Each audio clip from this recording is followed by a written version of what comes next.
Hey everybody, people quite often ask why is Dom Dental Laboratory different than any other? And one of the major reasons we're different I want to share with you today. Our knowledge of understanding how to take somebody's system that is in really a pathologic state to a health state is where we differ from most laboratories. We understand what health looks like. And we're going to walk you through this case and over a period of time, and you're going to see the difference between where we're starting and where we finish. We are going to be restoring this patient's vertical dimension. Notice I didn't say opening vertical dimension because we don't just open arbitrarily. We work and we figure out where this person's vertical dimension used to be before they wore their teeth out. And we just don't haphazardly do it. So we're going to share with you how we go about doing this, work you through the wax up, and how we help dentists all over the world be able to do this. So we're pretty excited about it. It's what we love to do every day, and I can't wait to share this case with you. So I want to take you through how we kind of start a wax up like this. First of all, you have to have some knowledge of what optimal tooth form looks like, and we use our Bowley gauge as a great guide. This is something I didn't use the first good part of my career. The last 2 decades I've used this, and it's my go-to now. Because once you understand the average length of teeth, it helps you to determine where to put material back onto the teeth, the wax. So a lower anterior is something central that is something I'm going to measure right away, and I want to see where it's at. So I use my Bowley gauge, and it tells me that I'm at about 7.9 millimeters on number 25. Now, the average length of a healthy lower central is 10 millimeters. So that's almost, just a hair over 2 millimeters I can add to that tooth if I need to get it to the average, okay? So 2 millimeters added to that from the CEJ. That's where we measure from. We measure from the CEJ. You have to keep in mind now, if these have all erupted, then the CEJ won't be up where they've erupted to. So I like to take my ruler here, my guide, and find the canines because they're usually very stable. And I'll find where the canines are, and then I'll see what my lower anterior 4 look like. In this case, they're in a healthy position. They're just getting worn on the incisal edge. So I always start for myself with number 25. And I go ahead and I'll begin to add cones to 25, knowing that I have to put about 2 millimeters of length back onto it. Now,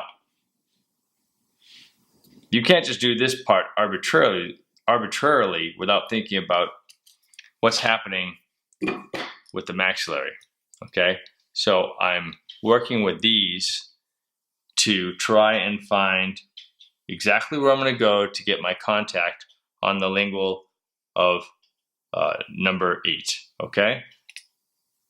So I know I'm headed in the right direction. So this is what we do. It's kind of like a puzzle. We go back and forth, working through our wax up. And you'll see exactly what that looks like as we go along. Okay, so last time we left you on the video, we were going to go ahead and start to wax the lower anterior 24 and 25. What I've done now is I've gone ahead, I'll show you the upper. I've done a little work on number 8 as well, but I've done the 2 lowers. You can see what happens when you put form back on the teeth because these teeth were worn out.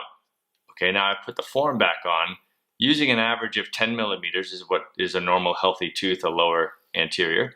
And so that's what it looks like by putting the additive wax on. Okay, so it simply looks like that. Now, if we look at the upper, we can see that we've added the proper length back to the upper where the patient has over time worn their teeth down. So we have that all set, and we've had to add beautiful form to the lingual of that tooth as well. All right, you can see on number 9 how flat the tooth is back there. We've brought the anatomy back to the tooth. We haven't quite finished it yet, but we're just kind of playing the game I talked about. It's kind of a puzzle. And right now we've taken all of our measurements of what we studied in a health model, and we're applying them to this wax up. So we have the right overjet, the right overlap, all the things that are really proper or important to long-term success. So we've now finished both 8 and 9. And now the most important thing that sadly most technicians don't know, a lot of dentists actually don't know, and that is getting the proper teeth on the plane of occlusion. So the study of optimal nature has shown me that there are certain teeth that sit on the plane of occlusion. So many times in social media, I'll see a full mouth reconstruction done and the plane of occlusion is way off. It doesn't look proper. So it's very simple to do. It's just a knowledge, and it can make the difference of a really beautiful case and a case that looks like it's lacking. So what I've gone ahead to do is I've gone ahead and I've added my cones to the teeth that are on the plane. What that does for me is it allows me on the articulator, I'm able to look at this and make sure that it's level to the world. Okay, that way the patient doesn't look like they have a anterior-posterior discrepancy where the teeth fall off or you have a roller coaster looking teeth. This is going to give you a beautiful, beautiful case every time. And if you're restoring vertical dimension, you have the room to go ahead and do this. So why wouldn't you? Sadly, it's only because of the lack of knowledge. So that's one of the things we love to do for our clients. We like to make you look great. So that's a little tip I wanted to share with you.